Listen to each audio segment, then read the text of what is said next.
¿Acaso sea esta la entrevista en muchos aspectos más obvia de esta serie de programas? Porque nuestro invitado de hoy es conocido de todos ustedes, es enteramente uno más de la gran familia de los españoles. Y no solo es familiar para nosotros, sino familiar para los públicos ya de los 5 continentes. Rafael, sin embargo, supongo yo que además de esa apariencia, de ese exterior conocido de todos, de sus capacidades artísticas, oculta o está en cierto modo ofreciéndonos una visión o una versión de su personalidad que no es total, que no es plural, que no es completa. Es decir, hay muchos Rafaeles que coexisten en su persona. Y yo quisiera que llegáramos un poco a todos y cada uno de esos personajes que hay dentro de ti. ¿Cómo cuántos crees que hay, Rafael? Dentro de mí, bueno, indudablemente 2 hay. Rafael y Rafael. ¿El Dr. Jekyll y Mr. Hyde? No. No, no tanto. ¿Pero uno devora al otro? Sí, indudablemente uno, el de la PH, devora al otro. Pero el otro no se deja devorar. Entonces diríamos que tu verdad no es... Tu verdad esencial, tu verdad más profunda no es la verdad aparente. No, sí, yo siempre he tratado de comportarme en un escenario, en mi vida pública, como soy yo. O sea, afortunadamente no he tenido nunca que disimular nada. Me porto tal cual. Ocurre que naturalmente en muy pocos años Rafael ha conseguido muchas cosas. Ocurre que su biografía es una biografía popular, conocida de todos ustedes, que se ha popularizado en enormes cantidades de programas de radio, de televisión, en opúsculos, en folletos, en libros, en cancioneros. Entonces todo el mundo sabe que Rafael es de Linares, todos saben que su éxito empieza un día en Benidorm, todos saben de sus giras apoteósicas y triunfales por España, más tarde por el resto del mundo. Pero entonces de lo que se trata aquí es de conocer a los otros Rafaeles un poco. Vamos a ver, el Rafael primero que podemos conocer es el Rafael que nace en Linares un día 5 de mayo, creo que era el año 44. Exactamente. ¿Cómo era? Eso dice mi madre. ¿Cómo era ese niño, Rafael? Ese niño de pocos años. Un niño con muy poca estatura, bastante gordo y con muchas orejas.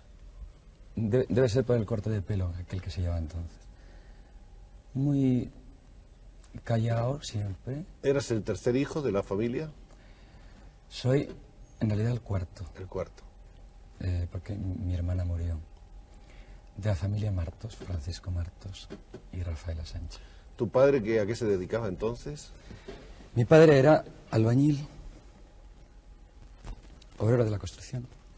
¿Tu madre estaba naturalmente atenta a los problemas de la casa y de los hijos? Mi madre pues estaba al quite de todo lo que podía. Quiere decir que cuidaba a sus hijos y también tenía que salir fuera a trabajar, porque todo dinero era poco. Y nosotros pues cuando tuvimos edad, muy precaria naturalmente, mi primer trabajo lo tuve a los 10 años. Bueno, vamos a seguir sabiendo cómo era esa familia.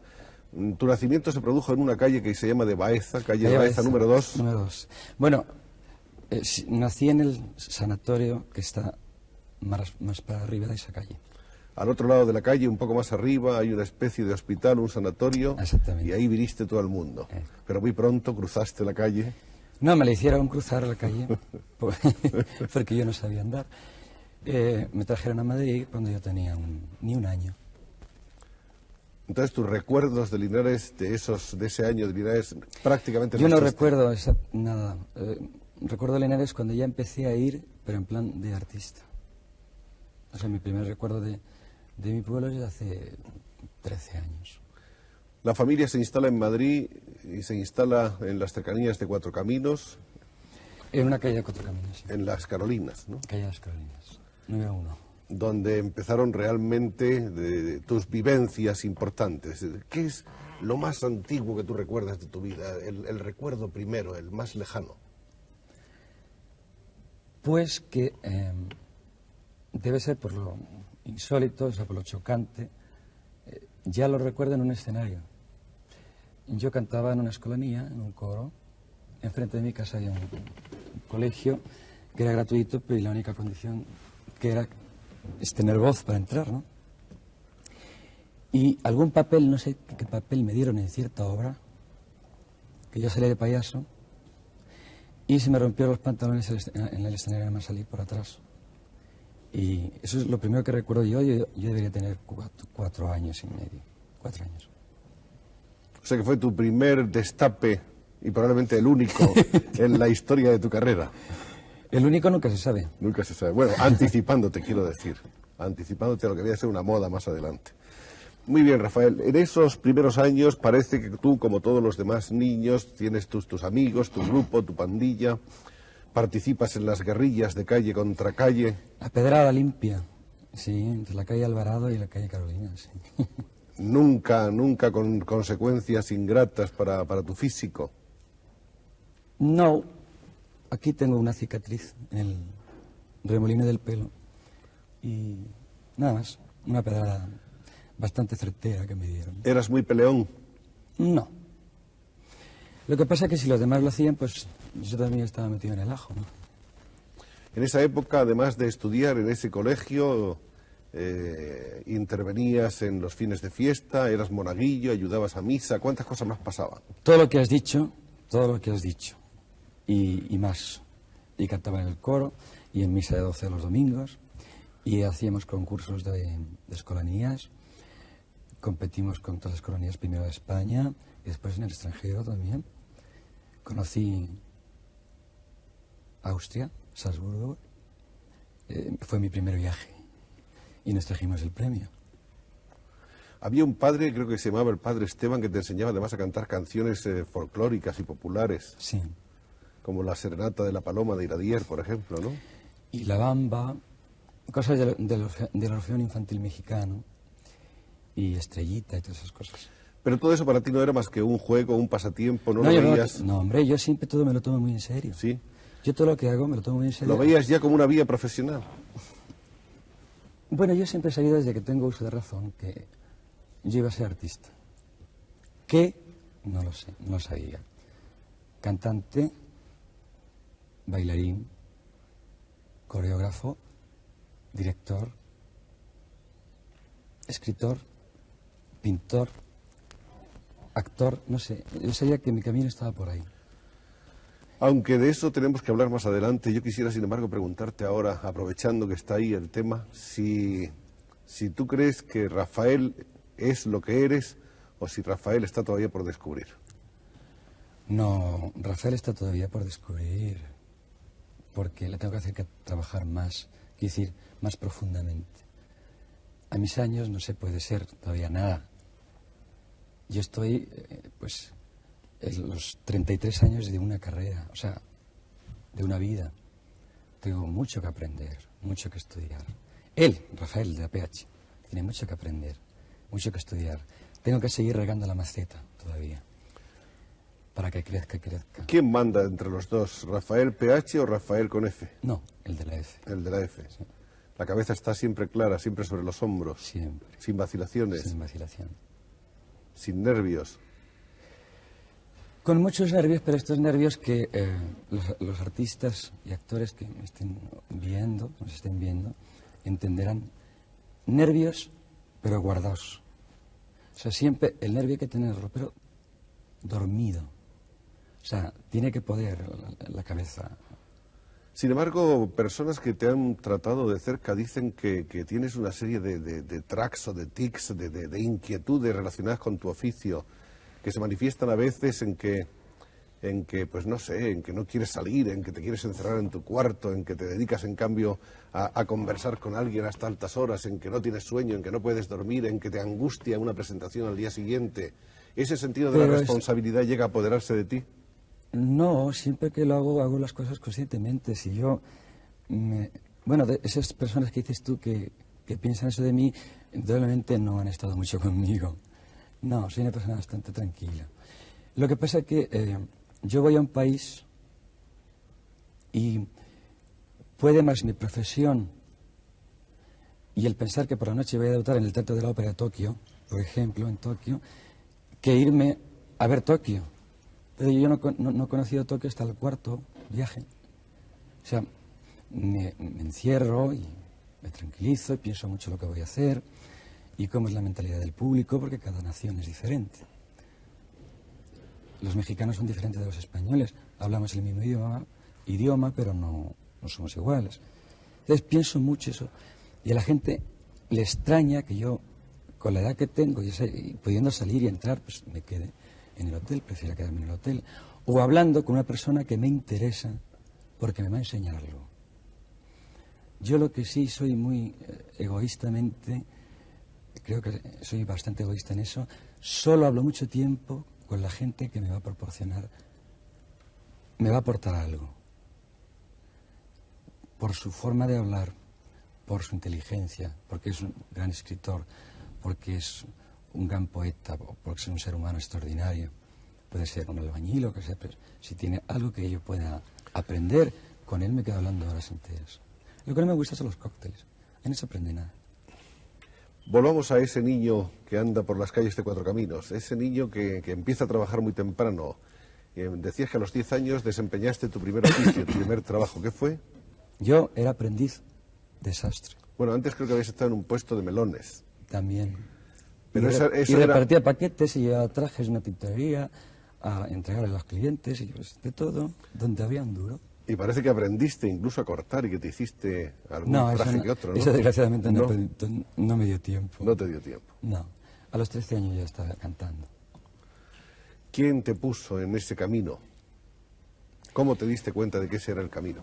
Pues me puso en ese camino un teatro ambulante, una carpa que instalaron enfrente de un cine en Reina Victoria, en Madrid, en Cuatro Caminos. Y fue Josita Hernán en La vida es sueño. Que la vi yo allí, valía muy barato y la vi allí. Me entró tal afición por el teatro que todo lo que yo conseguía ganar, hasta engañaba en casa, que había ganado menos, me iba todos los días al teatro, arriba del todo, pero todos los días. Y para no gastarme la peseta del metro, porque me hacía falta para el teatro, y no daba propina nunca a los acomodadores, pues no tenía. Y iba y volvía andando.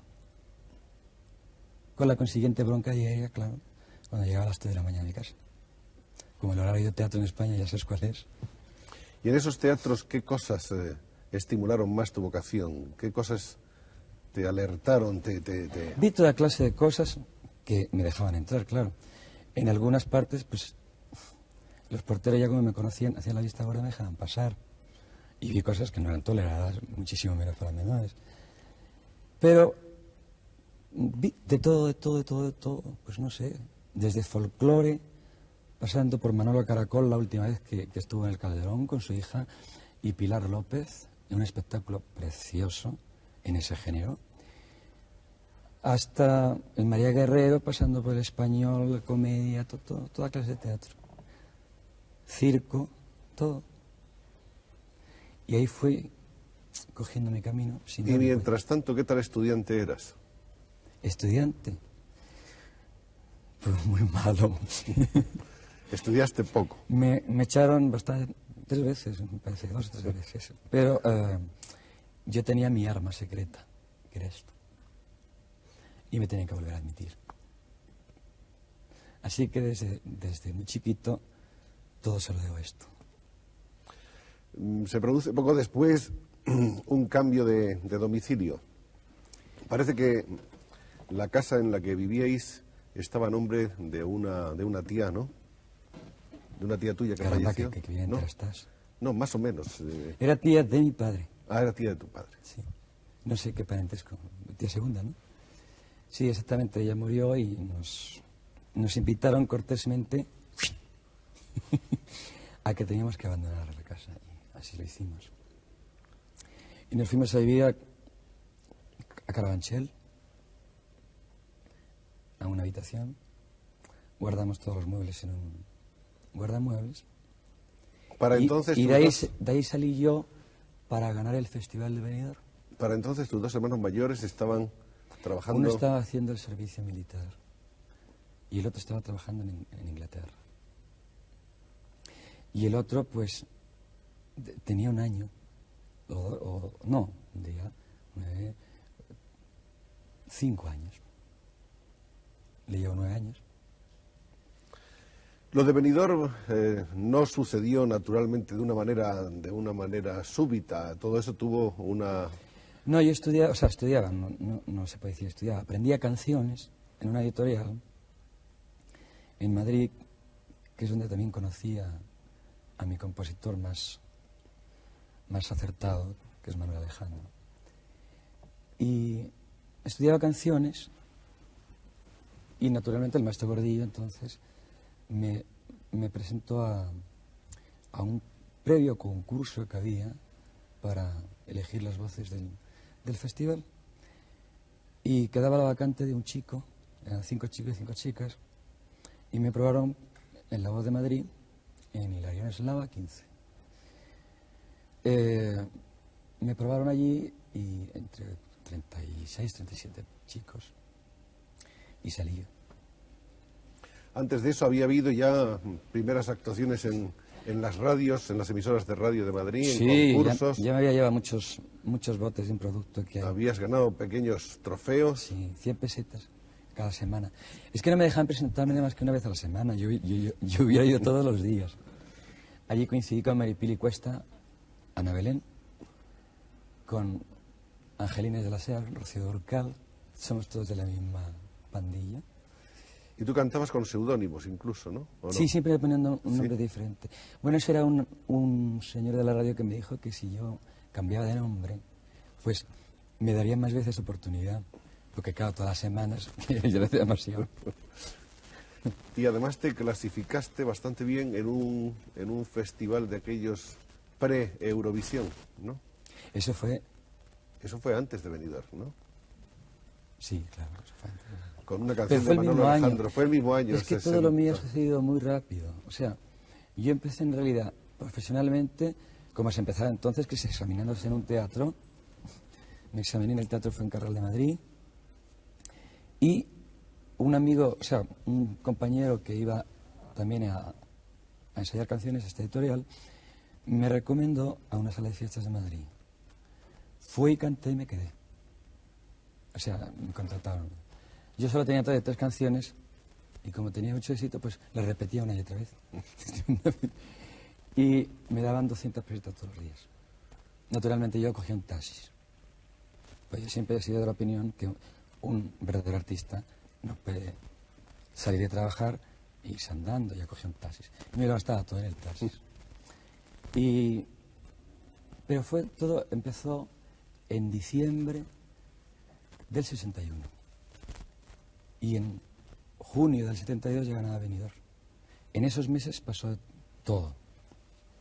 Efectivamente, según las notas que tenemos, en el 62 se produce esa prueba preliminar del Festival de Eurovisión en Barcelona con una canción llamada Perdona Otelo. Se produjo en una canción de Alejandro. Sí.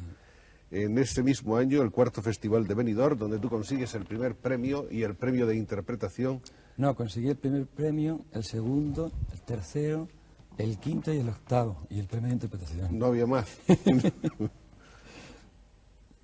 Que, por cierto, la canción de primer premio fue una pitada espantosa de toda la Plaza de Toros, que solo se amainó cuando salí a cantarla yo y dijeron que además...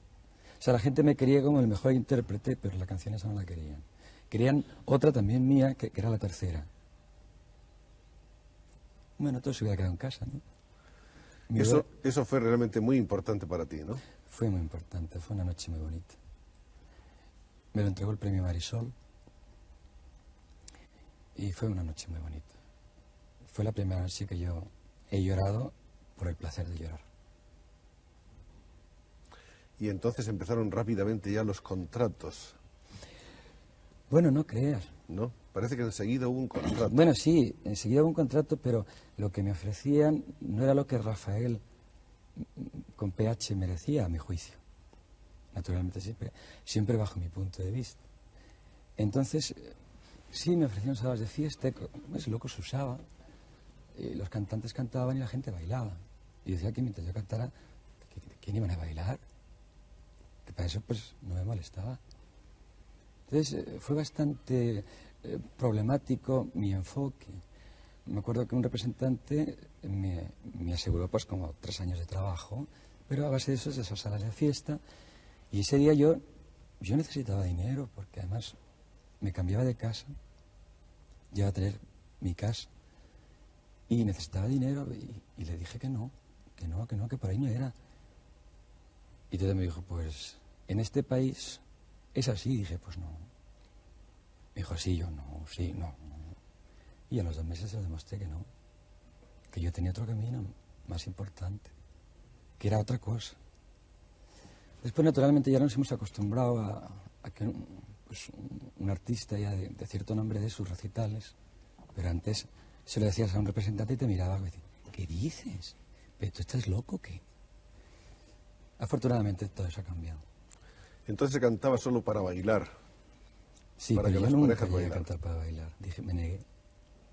Dije no. Vamos a ver, las casas de Rafael. Después de esa casa de Carabanchel Alto, ¿cuál fue la casa siguiente? Bueno, eso no fue una casa, era una habitación. Una alquilada. habitación. ¿Qué vino después? Después vino, pero durante muy poquito tiempo, como 6 meses o 7, el barrio del Pilar. Después vino Carlos Maurras, que ya era una casa bastante bien.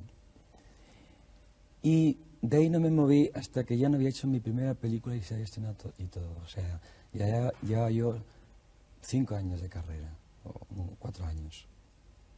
Me fui a Juan Ramón Jiménez, de ahí a María de Molina y de ahí a mi casa actual. Mientras tanto, ¿cómo andaba el clan familiar? ¿Cómo se movía la familia en torno a los éxitos de Rafael? Bueno, mi familia siempre ha sido muy bien conmigo en este sentido porque nunca han opinado. O sea, me han dejado hacer. Han tenido confianza en mí y me han dejado hacer. Y luego yo hacía, pues, en bien o en malo era para mí. O sea, nunca se han metido en cuestiones de mi carrera. Tampoco he dado muchos motivos para que se enfadaran, ¿no? ¿Ha cantado alguien en tu familia? No, soy la oveja negra. No sabes de ningún pariente, de ningún antepasado. No. ¿Tu madre? Sí, mi madre cantaba pues, desde la cocina, como cantaba la mayoría de las mujeres. Canciones de su época, pero nada más. ¿Qué tienes de tu madre y qué tienes de tu padre? De mi madre, la cara entera. Me parezco mucho. De mi padre, ojalá tuviera, creo que sí, pero eso lo demostraré con el tiempo, el enorme saber vivir que tiene mi padre, que es no se inmuta por nada, las penas y las alegrías se las toma muy bien. Ojalá llegue yo a su edad con ese saber estar. Tu constancia, tu tenacidad, tu disciplinamiento, ¿de dónde lo heredaste? ¿De dónde nace? ¿De dónde viene? Pues yo creo que de Napoleón. Bueno, estábamos en el Festival de Benidorm. Vienen ahora los primeros contratos y sobre todo viene la aparición de un personaje que parece que tuvo mucho que ver en unos años brillantísimos, estelares, cuando el gran despegue de Rafael, en que hay varias personas alrededor tuyo, de los que habla mucho la gente, hablan del equipo que tiene Rafael, de la técnica, de la máquina. Técnica no había ninguna, había y hay una admiración tremenda por mi persona en mi manager, Paco Gordillo, que no era manager ni le estudiaba para ingeniero, creo. No llegó a terminar su carrera nunca. Él estaba haciendo el servicio militar cuando empezó conmigo y fue una persona que yo le debo mucho, muchísimo, pero no por las cosas que ha hecho por mí, sino por lo que ha creído en mí. Es una persona que hasta llegó a quitarse de fumar para poder echarle gasolina al coche. La admiración tan tremenda que me tenía y me tiene, ¿sabes? Porque eso no puede morir.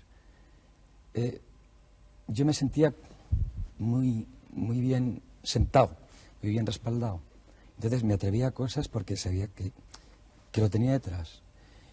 Y al poco tiempo pues entró también en juego pues Bermúdez, también Paco, mis dos Pacos. Paco Bermúdez, que hizo de mí, no sé, yo le di el barro y él lo moldeó, hizo de mí pues una figura pues muy popular en todo el mundo. Naturalmente hizo que yo fuera la primera vez. Luego el tener que volver cada año ya fue cosa mía. El quedar bien. Había pues un equipo ahí en el que figuraban Paco Gordillo, Manolo Alejandro, que fue parte de ese equipo durante mucho tiempo y muy importante como autor. No, y sigue siendo, cada vez que escribe una canción se la canta. Paco Bermúdez, Tocildo, que fue autor de un libro que por aquí tengo. Pero él es... Un tremendo libro sobre Rafael. Él es nuevo en esta plaza, como yo digo. Está a mitad de todos estos años. No, está desde mi primera película. Entonces ese equipo, se decía por ahí que era un equipo que discutía realmente como de una manera un poco como no era usual en el país, todos los aspectos de tu show. No, es que... pero la culpa no era de ellos, era mía. Porque claro, yo siempre tengo que ser el bueno.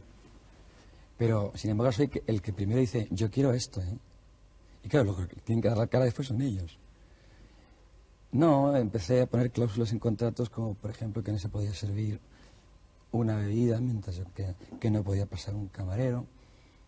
Esto me acarreó muchos problemas, no ya en España, sino en Londres, en el Talk of the Town, que está muy acostumbrado a que el señor Tom Jones esté cantando y pasa un camarero. Hombre, medio así escondido, pero pasa. Y yo eso lo prohibí totalmente. O sea, hacía que los camareros fueran... Dije, basta tomar algo porque es que va a empezar el show y después ya no se puede servir.